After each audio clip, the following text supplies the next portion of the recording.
Ya, nampak dah. Alhamdulillah. Okay. So, mana yang lain? Baru 57 orang je ni. Tak habis wirid lagi Bunda. Wiridnya panjang. Pandailah kau tu. Okay. So, sementara tunggu yang lain datang, tolong isi kehadiran dalam Google Doc yang diberikan tu. Baik Bunda.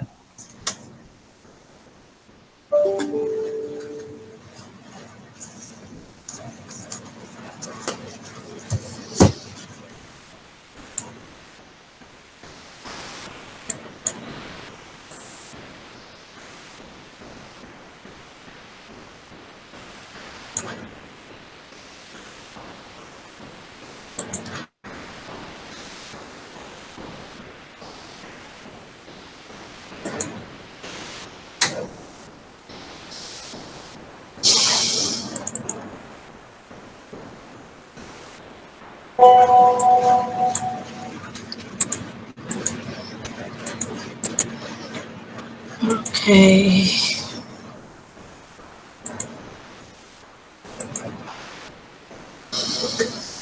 Okay, so dia dah masukkan juga apa tu? Soal kerja kursus tu.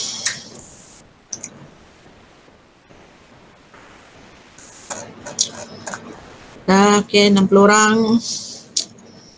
Kita ada 104 orang ya. So, 60%.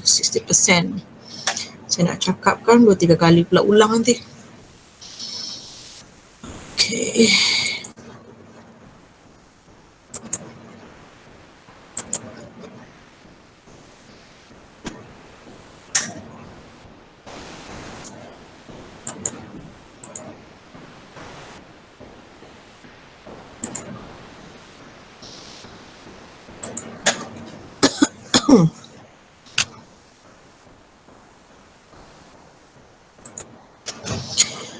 Jom, taklimat. Ayah, bangun. Tak apa Bunda, kita proceed je. Nanti kita rakam, yang lambat nanti boleh tengok balik. Masalahnya saya catatan kehadiran tu nanti lepas 1 jam saya akan tutup. Bermakna tak hadir. Sebab kehadiran tu kena tulis sebagai bukti audit. Jadi nanti ada jam dia semua kamu catat berapa tu yang perlu tu. Takut nanti tak sah. Berapa total lah Bunda? Apa dia? Berapa total Bunda? Total semua 100 berapa orang gitu ya? 102 kot je pula. 102 kan? Untuk 4 kelas 4 kelas. 104 orang ya? 104 orang. Okay. Benda kehadiran kehadiran tu Mark S dan sahaja kan? Masuk dalam Google Doc tu. Google Form. Google Form. Google Form, lepas tu Mak Isdan. Submit. Lepas tu Mak Isdan. Okay. Terima kasih. Sebab kalau dia tak check masa audit tak masalah. Ni masa audit dia akan tanya. Itu yang dulu mula dia tanya. Mana bukti taklimat telah di ini. Dan itu kehadiran pelajar itulah kita tunjuk. Okay.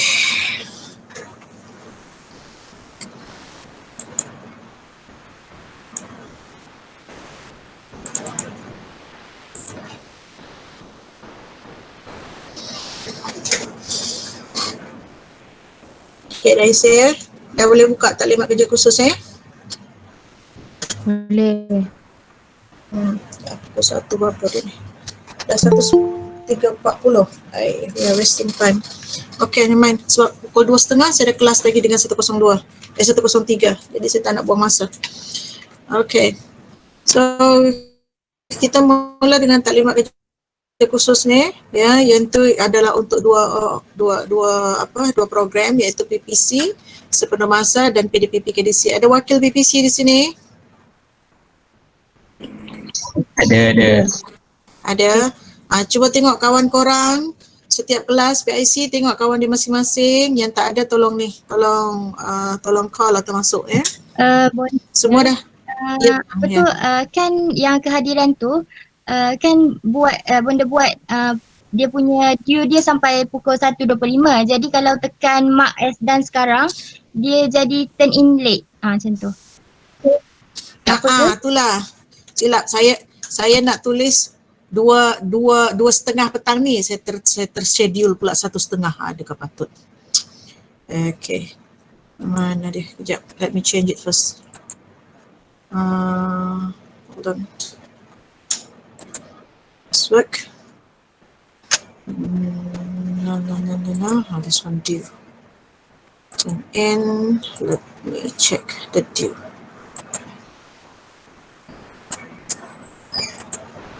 Due will be 2:45.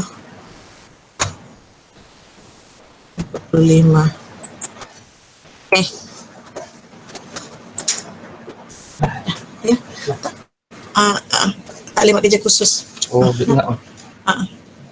Saya dah nak tanya tu je yang hari Jumaat ni, okey. Kalau saya ada meeting dengan InsyaAllah akak buat balik semua tu sebab dia biasalah ada benda tu lari macam tu je lah. Tapi benda bantu semua dah ada lah. adalah cuma perlu lari sana sini lah bila kita transfer pergi apa tu, kadang-kadang dia punya phone lari macam tu lah.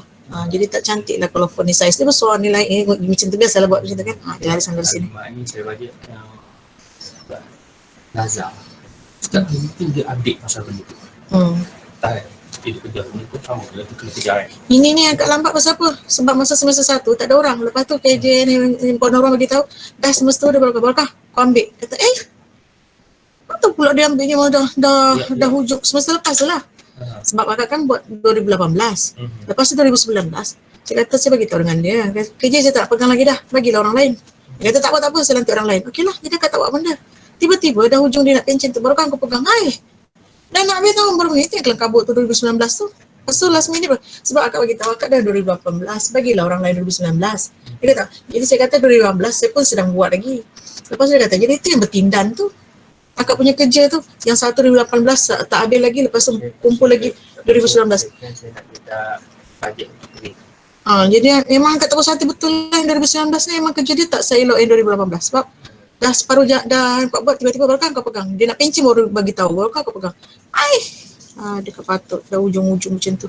So mula bagi tahu kak, kita JIP dah pegang 2018, 2019 bagi orang lain. Lepas tu dia kata, tak apa JIP pegang. Kalau JIP pegang kak, tolong bagi orang lain pula. Sebab saya dah sedang buat 2018. Kata okey nanti akak nanti orang lain. Tiba-tiba 2019 dah dia nak pencin tu baru kau pegang. Tak kelang kabut akak. Lepas tu dah tu macam tu dah seorang-seorang pula tu. So memang kat tak puas hati sangat 2019 ni. That's why ini pun kalau rabut lepas tu dah lah hari tu dah siap. Laptop lagi rosak, macam mana kata tak stres. Itulah maknanya kalau dia tanya saya laku ni. Bagi tahu laporan macam tu, baru kan cuma dilantik bagi tahu yang dia kena mengambil 2019 itu dah hujung dah pertengahan tahun baru bagi tahu. Saya tahu dah. Kita tahu je geram. Yang maknanya kita beritahu dah ada lah. Memang dah ada lah. Okey, terima kasih. Sabar Puan, sabar.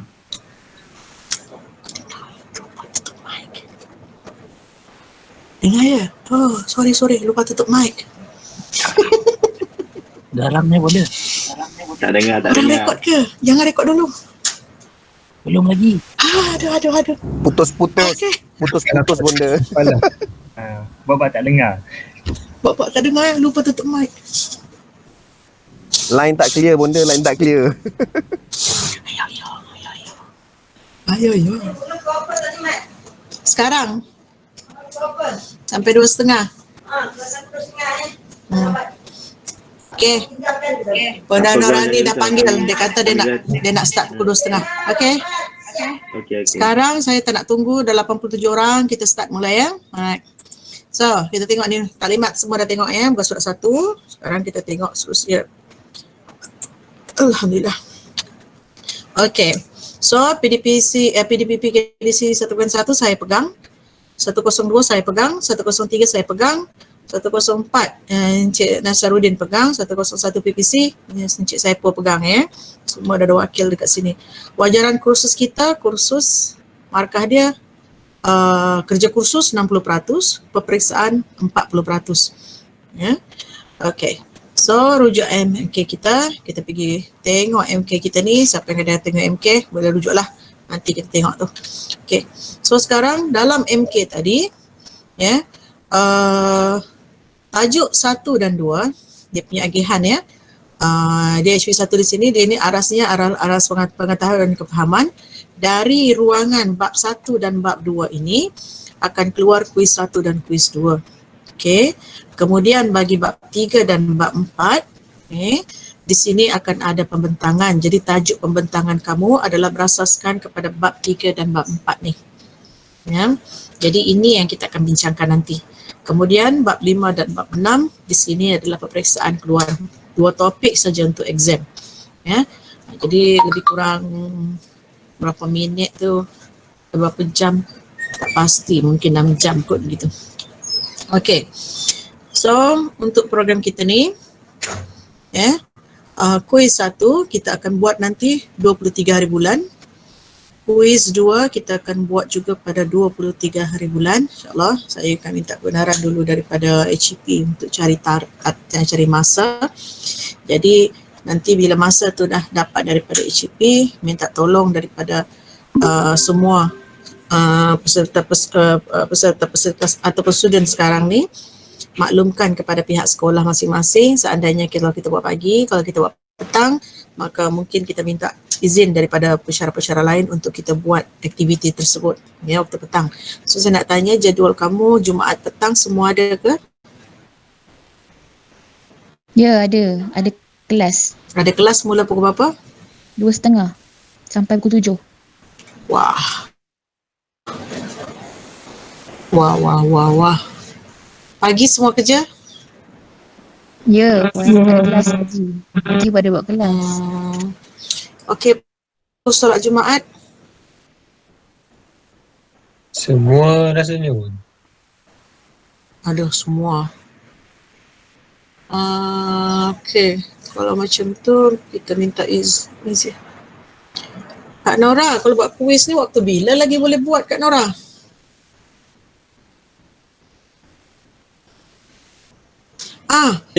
Kamu punya waktu usrah kamu bila? Hari Isnin. Hari Isnin. Okey, kalau begitu nanti insya-Allah Bonda cuba minta 23 hari bulan. Kalau tak dapat persetujuan daripada pensyarah-pensyarah lain, maka Bonda nak minta kebenaran untuk kita buat waktu Isnin lah pula depannya tu. Waktu usrah. So waktu usrah tidak mengganggu kuliah sangat kecuali usrah. Okey, so nanti kita akan decide. So jadi maknanya sama ada 23 hari bulan ataupun 3, 24, 26 hari bulan Isnin. Nanti kita akan tetapkan belakang mengikut persetujuan daripada pihak HEP. Okey, pembentangan maknanya kamu kena hantar semasa atau sebelum 3 November, semua kena hantar lebih sebelum itu adalah lebih baik. Ya, jadi maknanya kita tidak ada penulisan. So seterusnya objektif kerja kursus ni yang ada 2 saja, sebab ada 2. Yang pertama menjelaskan konsep asas falsafah pendidikan dan sejarah falsafah pendidikan dalam bentuk kuis. 2 tadi kuis tu. Lepas tu yang kedua, membentangkan analisis perkembangan sistem pendidikan di Malaysia selepas merdeka dan kamu kaitkan dengan falsafah pendidikan kebangsaan. Kita tengok. Okay, so tugasan untuk kuis 1 nanti ada 15 soalan objektif, setengah jam. Tugasan kuis 2 pula ialah 5 soalan struktur pun setengah jam. Jadi kedua-duanya nanti kita combine pada hari yang sama selama 1 jam. Jadi kalau kamu boleh buat selesaikan soalan objektif tadi 15 soalan tu mungkin dalam masa 15 minit ke 20 minit, kamu ada ekstra 10 minit lah untuk kamu gunakan untuk menjawab soalan struktur tadi. Betul pulang. Ya. Jadi 30 minit jadi 1 jam kita combine semua. Ya. Ada nak tanya apa-apa di sini? Kalau 3 orang 90 minit. 3 orang? Betul benar. Tinggal 2 hingga 3 orang kan? Boleh buat. Bukan, ini kuis, kan? ini kuis dulu. Oh, okey. Ini kuis. Ya, kuis individu. Okey, so seterusnya kita masuk kepada kumpulan, tugasan kumpulan. Tugasan kumpulan, soalan kuis tadi tak ada nak tanya apa-apa ya? Bab mana tu? Kuis pertama tadi berapa soalan boleh? Kamu tengok tak yang presentation ni sekarang ni? Tengok. Tak ada presentation. Tak ada benda, ada muka benda je. Tak ada benda. Benda tak ada presentation. Oh, alamak. Saya sorry. Syok sendiri rupanya. Kuis confirm lulus ya bunda. Okay. So tengok dah. Okey, nampak jelas. Ya, nampak jelas. dah. Nampak semua ya. Jelas. Okay, so ni quiz 15 soalan objektif. Ya. Lepas itu rujuk kuis ni saya tak bagi kamu rujuk lah. Ini adalah masa kuis sebenar, nanti baru kamu lihat soalannya. Okay, soalan objektif biasalah pilihan A hingga B, A hingga D, macam tu. Okay, lepas tu soalan struktur mudah saja. Contohnya saya contohnya soalan dia ringkas saja, jadi jawapan kamu tidak perlu panjang-panjang ya. Mungkin hanya sekadar satu ayat begitu saja. Ya, tidak perlu ada huraian yang panjang lebar sebab markanya sedikit. Iya. Bunda, termenung tak tadi? Rujuk kuis Oktober tu maksudnya nanti apa? Oktober masa kuis itulah baru kamu akan nampak. Okey bunda. Bulan Oktober nanti tarikh kuis. Bunda tak letak. Anak siapa tu? Okay, so nanti saya tak letak di sini dia punya tarikh sebab tak confirm lagi dengan HEP bila tarikh yang dia benarkan kita buat. Ya. Sama ada 23 atau 26 nanti. Okay ya. Bunda. Soalan kuis tu topik berapa? Oh, kamu tak nampak ni ya. Okay, ni tadi. Sekali lagi. Ni. Ni ya. So topik 1 dan 2, kuis 1 dan 2 ya. Ini arasnya hanya setakat pengetahuan dan kefahaman. Okay, jadi jawapan untuk soalan struktur pun mudah sajalah. Okay. So untuk bab 3 dan bab 4 maka adakan soalan pembentangan. Jadi soalan pembentangan kamu hanya 2 saja kombinasi ini sahaja. Ya, soalan peperiksaan kamu pula daripada bab 5 dan bab 6 dah dibagi-bagi macam tu. Okey, ada soalan? Tak ada, jadi mudah kamu fokus ya. Apa sayang? Okey, nanti kita masuk ya. Alright. So, lepas tu ni kuisnya, Bunda beritahu tadi, kuis kita akan buat 23 hari bulan kecuali sekiranya tidak mendapat kelulusan daripada HEP sebab mungkin ada pensyarah lain tidak mahu digunakan waktunya, maka kita akan gunakan waktu hari Isnin kemungkinan iaitu pada waktu usrah ataupun sebelum waktu usrah. Kalau usrah pun dia tak bagi juga, maka kita akan ambil waktu seperti inilah 1,5 hingga 2,5 untuk kuis ya. Jadi bagi tahu kepada pensyarah kamu, mungkin kamu masuk lambat sikit ke kelas untuk solat zuhur awal dah. Right. Ini adalah soalan pembentangan. Soalan pembentangan berdasarkan kepada kumpulan. Nanti kita akan bincang sekejap. Jadi soalan ini adalah pernyataan sahaja ya. Ini adalah pernyataan sahaja. Iaitu pernyataan razak 96, pendidikan pelajaran 97, laporan Rahmat Talib 60 dan Akta Pendidikan nombor 1 memungkinkan lahirnya dasar pelajaran kebangsaan yang boleh dirumuskan sebagai pencapaian kepada zaman pengukuhan dan kemaskini dalam sistem pendidikan Malaysia. Pelbagai pengukuhan dan penegasan dilakukan oleh pihak kerajaan termasuk teras kepada sistem pendidikan kebangsaan yang menjadi titik tolak kepada usaha kerajaan untuk membangunkan sistem pendidikan sendiri dan pada masa sama memastikan kestabilan negara yang baru merdeka yang mana rakyatnya terdiri dari berbagai kaum dan urutan agama. Berdasarkan matlamat ini, pelbagai dasar dan rancangan telah digubal dan dilaksanakan bagi menjamin perkembangan dan kemantapan sistem pendidikan negara. Ini hanyalah sebagai stem kepada soalan kamu. Soalannya ialah ni Jaya, buat satu kumpulan, dalam kumpulan tersebut minimum 2 orang, sebab kalau kata minimum bawah 2 orang maka dia 1 orang saja, bukan kumpulan. Jadi maksimum 3 orang sahaja. Jadi dalam kumpulan tersebut 2 atau 3 sahaja. Kalau sekolah itu ada 6 orang, senanglah dia buat sama ada dia buat 3 kumpulan atau 2 kumpulan. Kalau sekolah itu ada 5 orang, terpaksalah dia buat 2 kumpulan, 2 dan 3 orang. Kalau sekolah itu ada 2 orang, senangnya buat 2 kumpulan, senang. Macam tu ya. Kalau dia seorang-seorang dia di sekolah tu, carilah kawan yang dekat-dekat dengan dia. Alhamdulillah. Baik. Kemudian kamu akan bentangkan dalam bentuk rakaman. Kamu akan buat satu PowerPoint. Ya, dalam PowerPoint tersebut kamu akan bentang rakam macam video tu. Ya, ada kamera kat depan atau video dan sebagainya. Ambillah, kamu buat slideshow. Cari bilik kat mana-mana, bilik darjah dan sebagainya. Slideshow, kamu bentangkan kamu punya PowerPoint dan kamu bentang seperti kamu sedang mengajar. Seolah-olah saya berdiri depan kamu. Jadi pembentangan slideshow tadi itu kamu rakam dalam bentuk video. Video itu kamu kena masukkan dalam Google Drive nanti, ya, dalam Google Drive kawasan, ataupun masuk nanti dalam GC. Kalau besar sangat, nanti saya tengok macam mana boleh atau tidak. Sebab saya takut kalau masuk dalam Google Drive, nanti yang lain boleh tengok, tapi kalau masuk dalam GC maka dia tidak, yang lain tak boleh tengok hasil tugasan kamu. Okey. Kita tengok macam mana. Jadi masukkan dalam GC lah. Dan kemudian satu lagi ialah file PowerPoint tadi sertakan juga. Jadi ada dua, iaitu PowerPoint dan video rakaman tadi. Baik, apa yang kamu kena buat? Jangka masa ialah 30 minit. Sebenarnya kalau diikutkan ialah 30 minit setiap pelajar sebenarnya, ya. Tapi takkanlah kita nak buat sampai 100. Berapa? 90 minit. Ayo, ya. Jadi apa yang kita buat ialah kamu boleh bentanglah dalam tempoh 30 minit, 40 minit macam tu. Kalau katakan 2 orang, mungkin dalam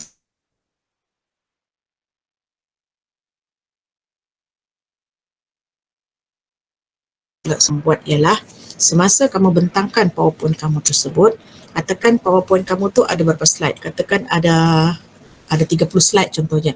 Jadi ada 3 orang, satu orang mungkin 10 slide. Ini contoh saja, ya. Seorang ada 10 slide. Jadi slide pertama tersebut, apa yang bunda naklah, kamu kena tulis nih, kamu kena ada perkataan begini nih, kamu kena buat bentuk yang ada tulisannya macam ni. Nih. Ya, nanti kita akan bincang selepas ini. Jadi bentuk yang format yang begini ni dalam ni, ya, kamu kena ada dalam setiap slide, depan slide yang pelajar itu bentang. Muka depan sekali ialah kumpulan 3 siapa-siapa nama pelajar dia. Lepas itu muka yang ini untuk slide yang 1 hingga 10 contohnya, katakanlah si Syuaib. Lepas tu slide yang kedua katakan si Izati, slide ketiga katakan si Husna, macam tu. Ya, dengan lengkap dengan angka giliran dan namanya. Okey. So, lepas tu apa yang kamu kena bentangkan ialah kamu kena analisis perkembangan sistem pendidikan di Malaysia. Jadi macam contoh semalam untuk kelas 1.01, Bonda dah bagi contoh bagaimana menganalisis sistem pendidikan kebangsaan, falsafah pendidikan kebangsaan. Jadi Bonda bagi kamu satu jadual, kemudian kamu bedah, kamu tak bedah, Bonda yang bedahkan untuk kamu hari itu. Masukkan dia punya bahan-bahan, dia punya elemen-elemennya, dan di sebelahnya ialah penerangannya. Jadi kalau untuk memudahkan kamu untuk buat pembentangan, kamu buat benda yang sama juga, iaitu perkembangan sistem pendidikan di Malaysia selepas merdeka sahaja, ya. Sebelum merdeka tak payah masuk, kecuali mungkin dia penyata razak ni 1996, walaupun dia belum merdeka, masukkan jugalah sebab penyata razak ni sangat mempengaruhi falsafah pendidikan Malaysia.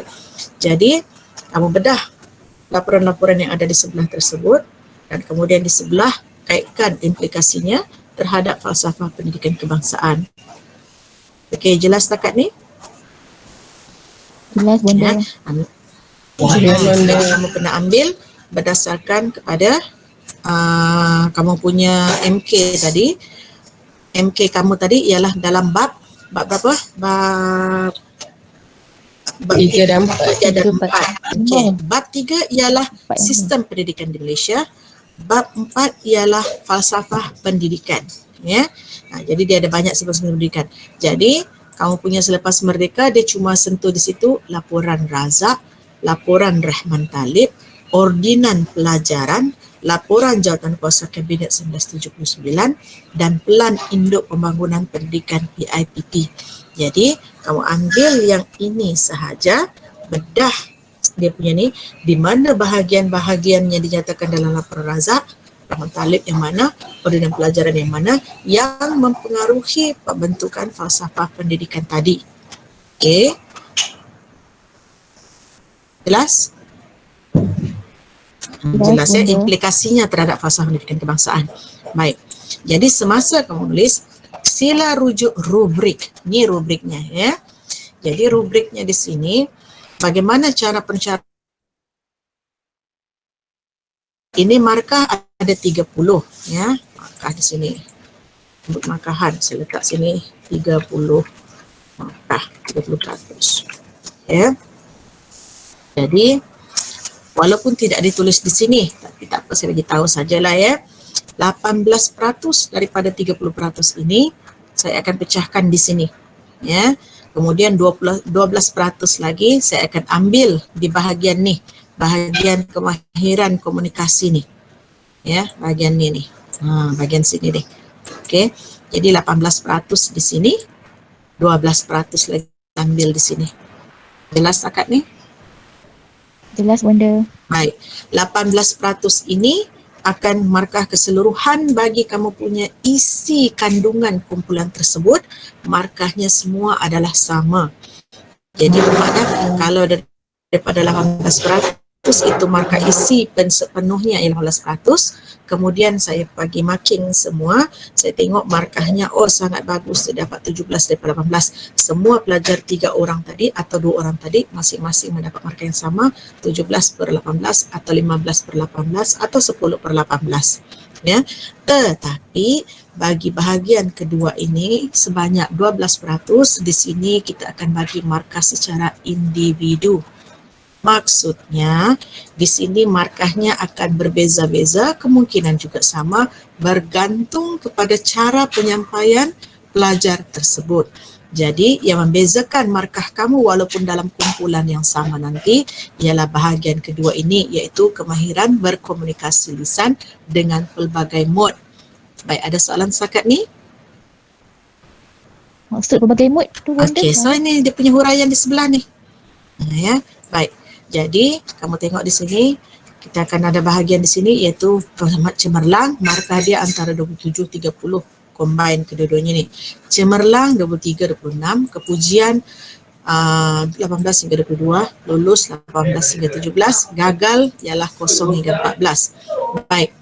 Jadi bila markahnya begini, janganlah kamu dok tengok sibuk lagi yang 4 ni. Yang 4 ni buang. Yang kamu tengok ialah ni markah cemerlang. Jadi kalau katakan markah yang untuk pelajar yang katakan dia punya assignmentnya dapat, contohnya markah cemerlang ialah dia setakat evidence based saja, janganlah kamu ambil ni evidence inform. Macam tu. Ya. Jadi kamu kena tengok yang ini. Tak payah dah tengok untuk memeriksa kau punya hasil pembentangan tu nanti. Ya, jadi kamu tengok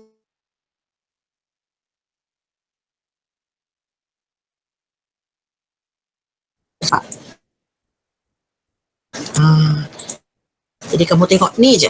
Baik. Jadi kalau isi tadi sangat berkebolehan menganalisis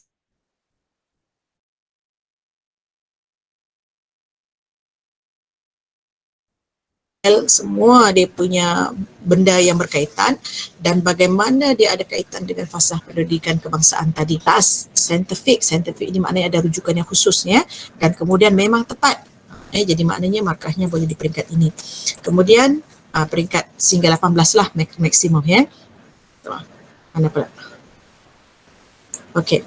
So kalau katakan kemahiran berkomunikasi lisan tadi, kalau pelajar itu kita akan nampak dari segi idea, bagaimana dia menyampaikan idea tersebut, ya. Jadi intonasinya semua itulah. Adakah dia kamu petah berhujah. Jadi jangan sampai bila bercakap kelam kabut tengok mana tadi. Jadi kelam kabut macam tu, ya. Itu juga adalah cara kurang mahir berkomunikasi, ya. Semasa menyampaikan idea itu lancar saja. Lancar saja kau bagikan. Lepas tu kalau ada bahan-bahan, katakan kamu ni kalau asyik bentang sikit-sikit, ya, sikit-sikit tengok buku, ya. Lepas itu pembentangannya banyak membaca, maknanya tak lancar lah. Sebab ramai pengalaman benda ialah ramai pelajar dia membaca saja. Contohnya kalau katakan nak bentang ni, maka dia baca.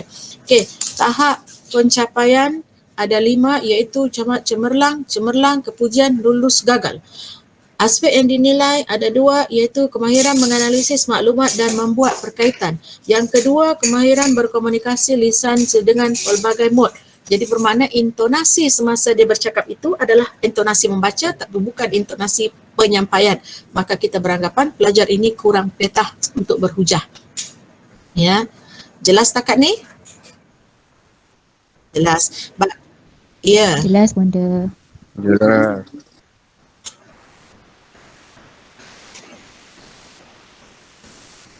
Maksudnya kalau katakan dia tak hafal kan, contohnya. Okey, yang kedua ialah kemahiran komunikasi lisan dengan pelbagai mod. Baik, maksudnya macam itulah. Dia baca sikit kemudian dia hurai. Gitu. Ya, jadi bermakna itu kita nak tengok kepetahan tu. Memang ada setengah-setengahnya dia baca. Maksud benda ialah dari awal hingga akhir semua dia baca je tanpa huraian. Tak nak gitu. Ya. Jadi bermakna dia tidak menyampaikan idea dengan kurang berkesan. Jadi bermakna yang itu bermakna penyampaiannya hanya berkesan tapi kurang petah. Macam itulah kita akan tengok kamu punya kategori itu kat mana nanti. Berhujah itu nanti pastikan bukti kamu ialah evidence informed, bukan evidence based sahaja. Ya, kalau boleh kedua-duanya maka dia akan menjadi evidence informed. Baik, di sini tengok apa yang dimaksudkan dengan evidence informed dan evidence based tu ya. Jadi evidence informed ini adalah evidence based juga. Evidence based ini adalah bukti-bukti yang memang dah nyata saintifik, ada contoh jurnal dan sebagainya. Ada contoh mana-mana yang itu evidence based. Kalau katakan bukti yang bermaklumat lagi, daripada bukti itu tadi ada lagi bantuan-bantuan maklumat lain. Ya, kita tengok sebagai contoh. Ya, ini adalah evidence based. Ya, evidence based katakanlah katakanlah kamu dah bedah falsafah pendidikan Rahman Talib mengatakan bahawa contohnya di sini. Okey. Dapat nampak tak sekarang ni word yang benda pegang buka ni dapat nampak?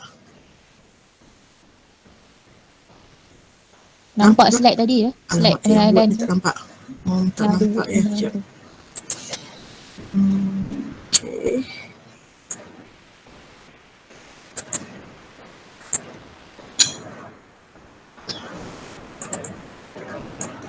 Okey. Katakanlah benda buka ni. Satu artikel jumpa dekat internet ya. Katakan ni sebelum merdeka tak nak. Baik, kita nak analisis. Jadi ada bahan di sini dan nak tengok dekat tak mau.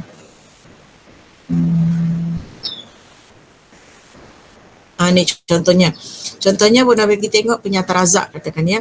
Okey. Ini penyata razak di antara perkara yang diperkatakan oleh penyata razak ialah semua mencintai sukatan sama, katakan ambil yang mana.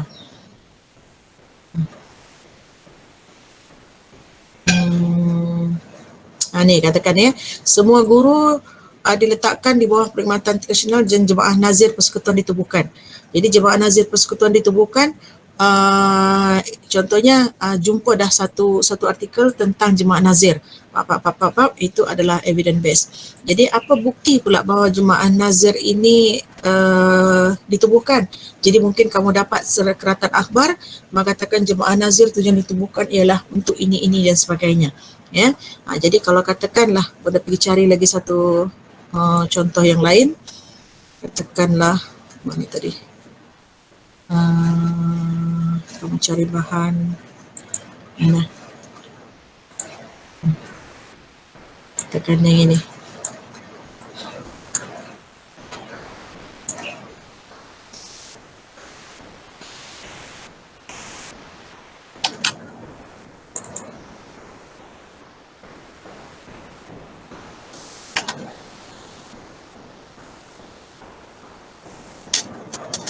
Alternate C.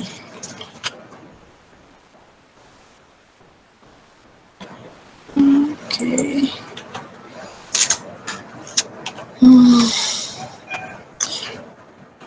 Masalahnya kena stop sharing baru nampak satu. Stop sharing baru nampak satu.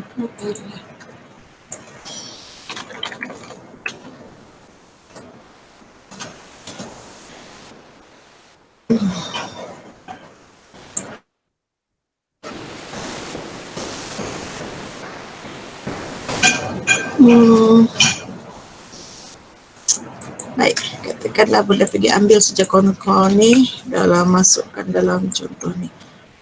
Okay, Bunda masuk dalam chat. Okay, dalam chat kamu Bunda tunjuk satu site tentang Jemaah Nazir.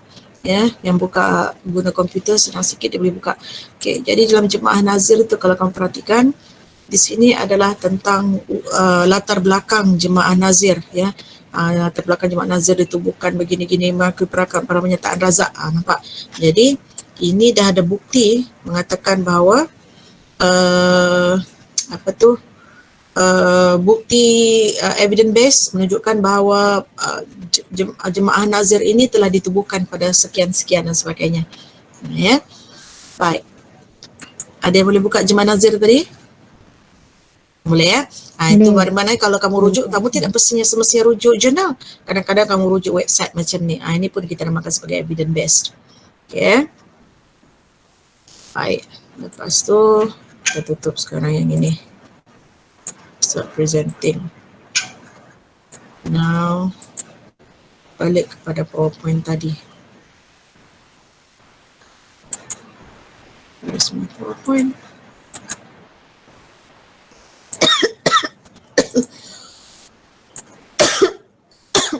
Okay. Baik, itu contohnya. Ya. Baik, sekarang kalau katakan ini lagi, ya, Bunda ada jumpa satu jurnal. Ini contoh jurnal. Ini tadi tu, yang ini pula, ini adalah contoh rujukan website untuk Jemaah Nazir. Ini kalau katakan ini adalah contoh falsafah pendidikan Islam dengan kaitannya dengan falsafah pendidikan kebangsaan tadi.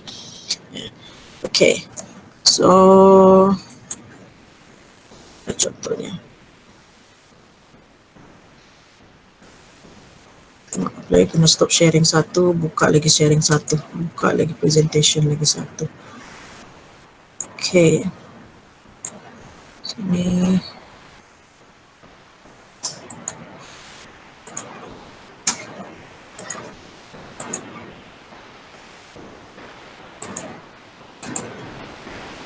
Alright. Sekejap ya.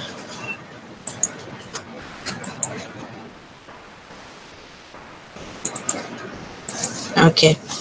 Baik, sekarang Bunda buka satu jurnal. Contoh saja. Ini dapatan jurnal kamu. Jurnal ini ialah kajian kerelevanan falsafah pendidikan kebangsaan dengan kurikulum pendidikan Islam Politeknik. Okay ya. Jadi mungkin kalau katakanlah ordinan mana ataupun penyata mana yang ada menyebutkan tentang tentang pendidikan Islam. Jadi ni Bunda contohnya di sini. Ni nampak ni ya.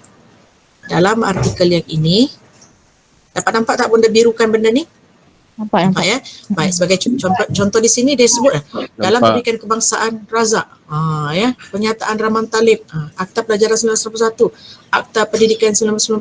Tengok ada 4 di sini. Tadi tu penyata-penyata dan ordinan tadi ni yang menyebutkan tentang perlunya wujudnya subjek agama Islam ini di sekolah-sekolah di Malaysia. Ya. Jadi ini kalau kamu buka, kamu bedah dekat mana dalam pendidikan ini, di mana dalam pernyataan ini, di mana ini mengatakan bahawa pendidikan Islam ini diperlukan. Jadi di sini dia kata sekurang-kurangnya oleh seorang pelajar beragama Islam maka boleh diwujudkan subjek pendidikan Islam di sini. Ya. Jadi dia pun bagi tahu sini sehingga tahun 1962 baru ada ni. Okey, ini rujukan Abdul Halim. Ini contoh.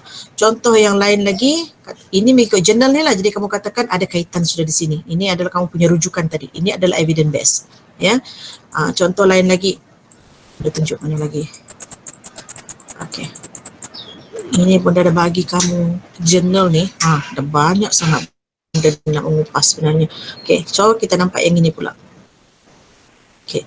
Jurnal ini memberikan evidence based bahawa disebabkan daripada akta 1996 ada tak dalam kita punya ni?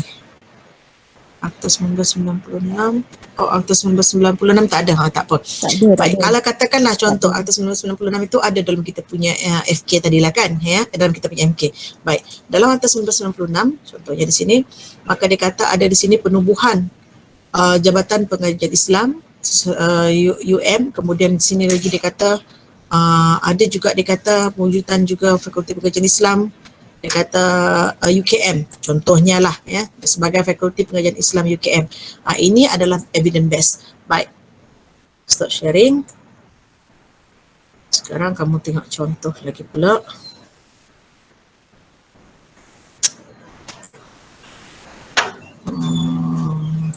Okay. Jadi kita nak tengok contoh sekejap. Nak tengok contoh bukan evidence based, kamu nak tengok inform based. Jadi katakanlah boleh pergi tekan di sini YouTube.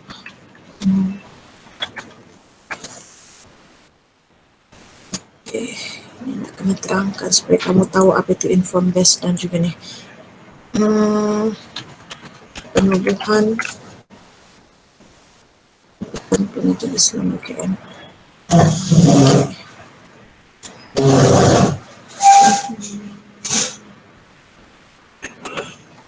Ada di sini. Okey. Baik, saya bagi contoh dalam chat kita, saya bagi contoh ala YouTube tentang sejarah Fakulti Pengajian Islam UKM. Ya, siapa boleh buka site itu, kamu akan nampak di sini YouTube pada tahun 1970 hingga 2010. Jadi kalau ada di sini dikaitkan bukti dalam YouTube ini tadi, boleh kita namakan sebagai bukti evidence inform sudah. Ya. Jadi dia ada dua tadi, evidence based ada, evidence tambah lagi dengan bukti yang jelas bermaklumat begini, maka dia sudah menjadi inform saja. Tapi kalau kamu punya bukti tu hanya sekadar tulisan-tulisan saja, maka dia masih lagi pada peringkat evidence based. Okey. Jelas tak ni? Okey. Kemudian katakanlah ni surat ni. Ini sejarah FBI tadi, Bunda bagi link dia. Jadi kalau katakan contoh merujuk ke maklumat, bukan ni saja, ini adalah tambah bukti-bukti maklumat. Sebagai contoh, dalam penyata mana yang mengatakan bahawa kemahiran 3M itu perlu ada. Itu kamu kupas dalam penyata razak ke, original pelajaran ke, dalam mana ke, di mana yang menyatakan bahawa 3M itu penting. Jadi lepas itu kamu kata, oh ada rujukan yang mengatakan tentang kemahiran 3M ini perlu di sini. Lepas tu contoh keratan akhbar ini sudah menjadi tambahan lagi. Keratan akhbar ini menyebabkan kamu punya bukti, kamu punya kaitan tadi bukan sahaja mempunyai rujukan yang sistematik, tapi kamu juga mempunyai bukti yang bermaklumat. Jadi contohnya di sini ialah akhbar. Akhbar tadi menunjukkan bahawa Cakna Linus tingkatkan kemahiran 3M, bahawa kemahiran 3M ini masih lagi dilaksanakan dalam sistem pendidikan di Malaysia. Jadi yang bukti-bukti tambahan begini yang jelas kelihatan perlaksanaannya, kerelevanannya sekarang ini dengan kita punya falsafah dan sistem pendidikan di Malaysia, bermakna kamu punya bahan yang kamu bentangkan tadi bukan sahaja evidence based tetapi juga evidence inform. Ada soalan? Sudah ya? Sebab tu dia agak sukar sikit. Masukkan dalam slide lah. Masukkan dalam slide kamu tu. Kamu kaitkan. Jadi kamu dah bedah sistem pendidikan tadi, kamu kaitkan tadi dengan falsafah pendidikan kita. Kalau kamu dapat kaitkan lagi dengan sistem pendidikan yang berlaku di Malaysia sekarang, dia bukan sahaja evidence based tu ada, tapi kalau kamu setakat cakap sahaja bermakna dia tidak ada rujukan. Bila tidak ada rujukan bermakna kita belum sampai ke evidence based. Bila kamu rujuk ada jurnal dan sebagainya, ada website mana dan sebagainya, dia sudah sampai ke evidence based. Kalau kamu rujuk lagi, kalau kamu katakan ada bukti keluar akhbar, keluar dalam YouTube, keluar dalam TV, dalam mana-mana menunjukkan bahawa sistem ini sedang berjalan di Malaysia, hasil daripada penyata razak dan penyata dan sebagainya sudah menjadi evidence inform. Yang ini aras tinggi sedikit sebab itu dia aras cemerlang. Okey ya? Ya. Jelas anak-anak?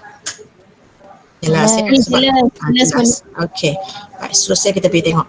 Jadi selepas itu bila kamu buat selepas buat penentangan tadi, seperti mana yang Bunda bagi tahu tadi, PowerPoint. Katakan PowerPoint itu contoh sajalah ada 30. Kalau 2 orang mungkin 15-15. Kalau 3 orang mungkin 10-10-10 contohnya ya. Jadi setiap satu muka surat tadi, muka surat pertama ialah bagi tahu ini adalah kerja siapa.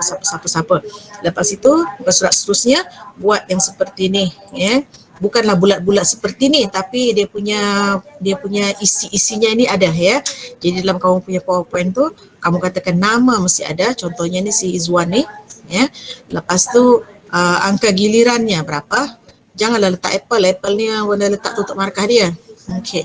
So di sini angka kad pengenalannya berapa? Program apa? Ini contohnya PDPP Tafiz ya. Lepas tu kumpulan unit berapa, 1.1 ke 1.2 dan sebagainya, ambilan kamu Jun 2020. Lepas tu siapa nama pensyarah kamu. Lepas tu ini adalah yang ini tadi. Ini tadi. Ya, tarik antar yang tadi itulah dalam bentuk ni.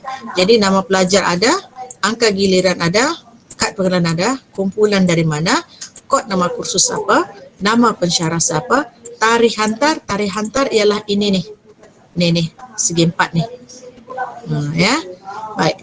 Kemudian apa lagi? Pengakuan pelajar telah menerima maklum balas pensyarah. Pengakuan pelajar itu di bawah nih.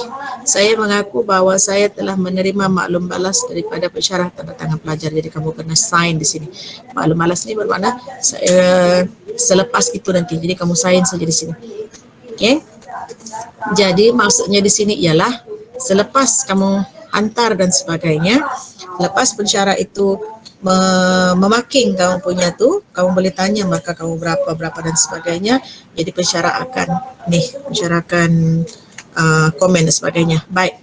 Satu tips di sini yang Bunda nak beritahu ialah kalau kamu hantar awal kamu punya kerja, kemudian kamu minta pensyarah kamu untuk komen, kemungkinan pensyarah kamu akan betulkan mana-mana yang lari, mana-mana yang tak ngam dan sebagainya, dan kamu baiki sebab tu bagi tempoh panjang. Jadi bila kamu baiki, kemungkinan untuk kamu dapatkan markah yang tinggi adalah lebih baik berbanding kamu terus hantar last minute. Bila last minute saja, itulah markah kamu tak boleh tambah-tambah dah. Rendah-rendah lah, tinggi-tinggi lah. Macam tu. Ya, so that's why kalau boleh kamu siapkan awal-awal, kamu bentang. Macam tu. Okay?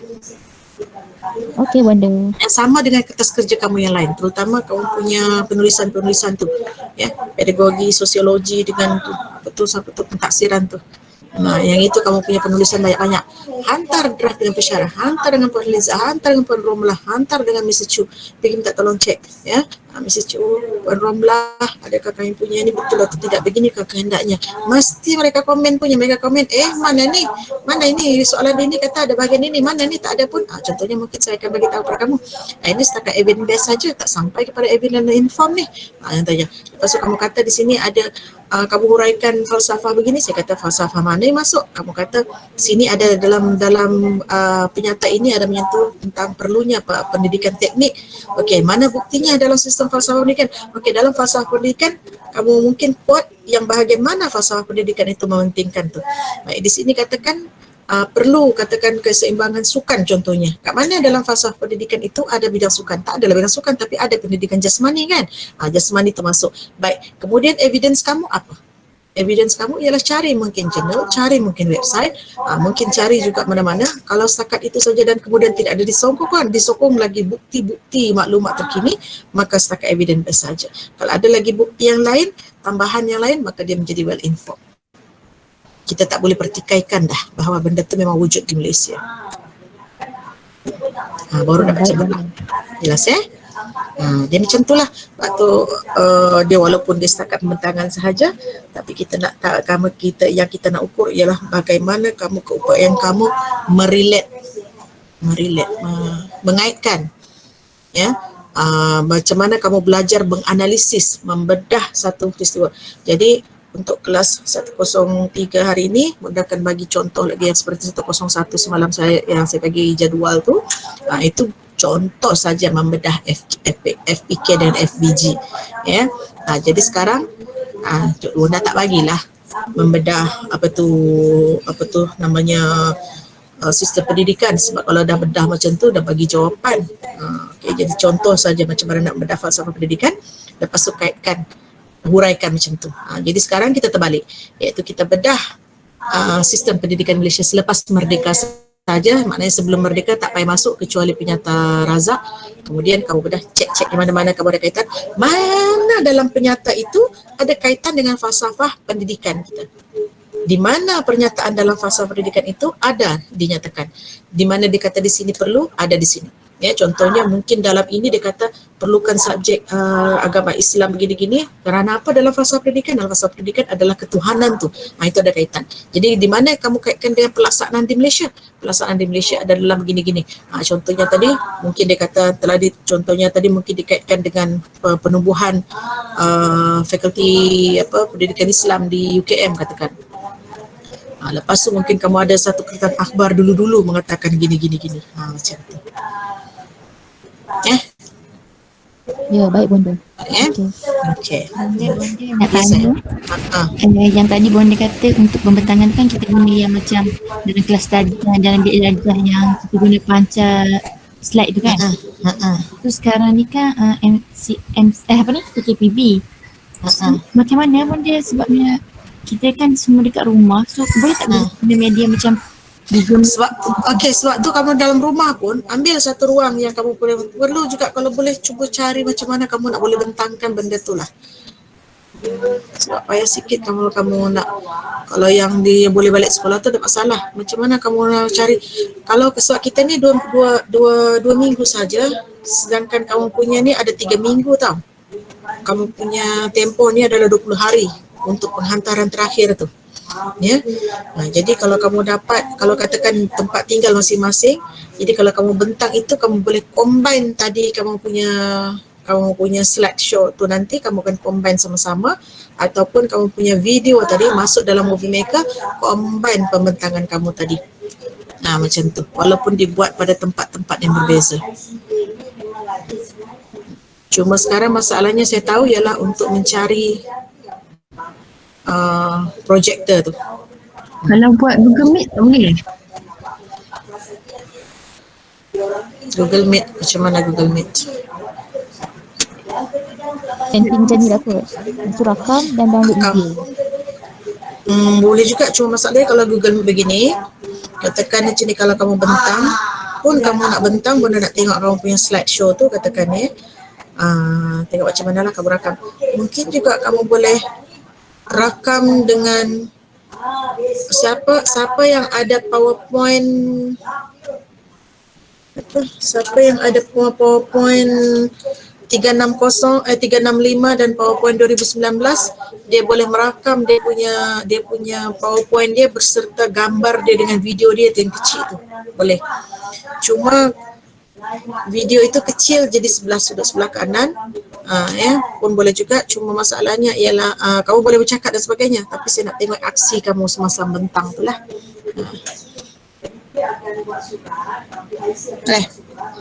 Saya khawatir je kalau kamu membentang dengan duduk macam ni, kamu akan terpengaruh dengan banyak membaca pula berbanding dengan bila kamu mengajar dengan whiteboard, dengan slideshow. Jadi kalau tidak ada pilihan, terpaksalah menggunakan recording dia punya slideshow PowerPoint tadi. Yang boleh hanya tu 2019 dan 365 saja yang mampu merekod dengan video kamu. Kalau untuk 2016 ke bawah, dia tak boleh buat rakaman screenshot tu, screening semua the whole page.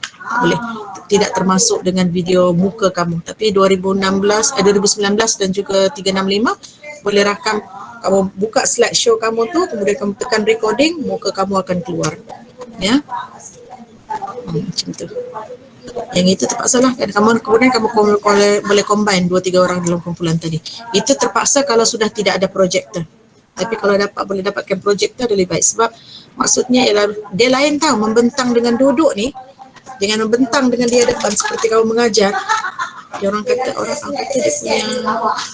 punya PA lain. Sama seperti kamu mengikut webinar, seolah-olah kamu mendengar forum je macam tu. Dia lain sikit. Ya, tapi mana-manalah sekarang dah musim gila macam mana. Takkanlah saya paksa juga kamu pergi cari ke sekolah, bongkar sekolah atau pergi cari projek pula.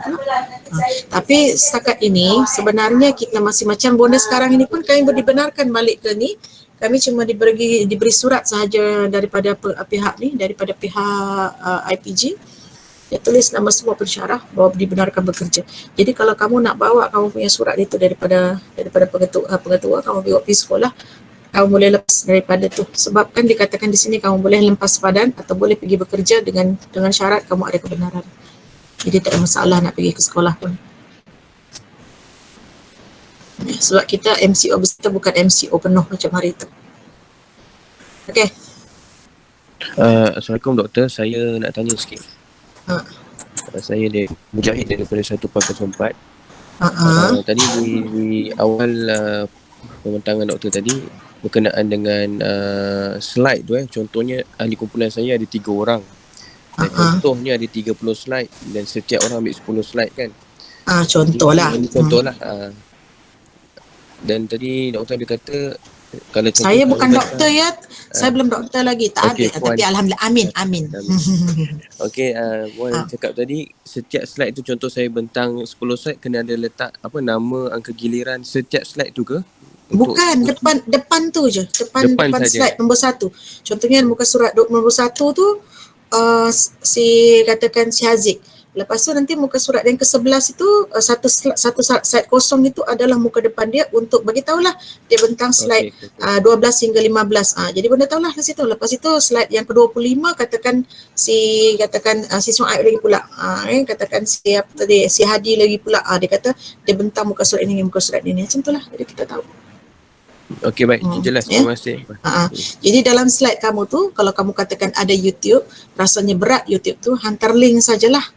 Kalau benda tu katakan dalam kamu punya PowerPoint itu, kamu punya slideshow tu, kamu punya ada video ringkas saja macam tu kamu nak tunjuk, katakanlah video itu sebagai evidence inform tadi contohkan. Jadi kamu katakan okey dalam video tersebut, dalam video ini menyatakan gini-gini, kalaulah berkaitan, kalau tak berkaitan tak payah, kalau berkaitan video atau gambar-gambar. Masuk-masukkan gitu.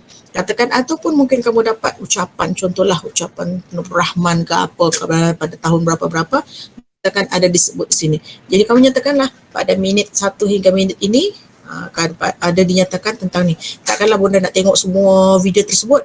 Jadi mungkin kamu katakan dalam video yang ini, link ini ataupun video ini pada minit 1 ini ada dinyatakan ini dan sebagainya. Nyatakanlah. Jadi kita bunda pun tengok benda tu, pensyarah boleh terus forward ke minit yang dimaksudkan itu. Macam tu. Okay. Jadi kalau kamu nak masukkan dalam PowerPoint boleh, kalau berat sangat link saja, kalau benda tu YouTube. Kalau benda tu bukan YouTube, maka kamu terpaksa masukkan saja sebagai dalam embed ataupun mungkin sebagai link. Okey. Okey, baik, terima kasih. Ada soalan ya? Ada soalan lain lagi? Mungkin kamu nak masukkan gambar tak masalah. Akta katakan, kamu katakan dalam akta ini ada dinyatakan gini ya, ambillah, nak buat screenshot ke apa dan sebagainya, macam tu, masukkan dalam kamu punya PowerPoint. Okey, dah times up. Ada soalan cakap ni, dah habis kan semua? Okey, dah sampai ke hujung. Kalau ada soalan-soalan baru, kita nak refer ke mana? Kepada pensyarah masing-masing. Nah, apanya terkejut pula. Fikiran tak? Kau bagi pada kau. Okey, kalau ada soalan seterusnya selepas ini, soalan sila kemukakan pada pensyarah masing-masing, iaitu 1, 2 dan 3 boleh kamu tanya pada benda. Pada untuk kelas 1.03 tanya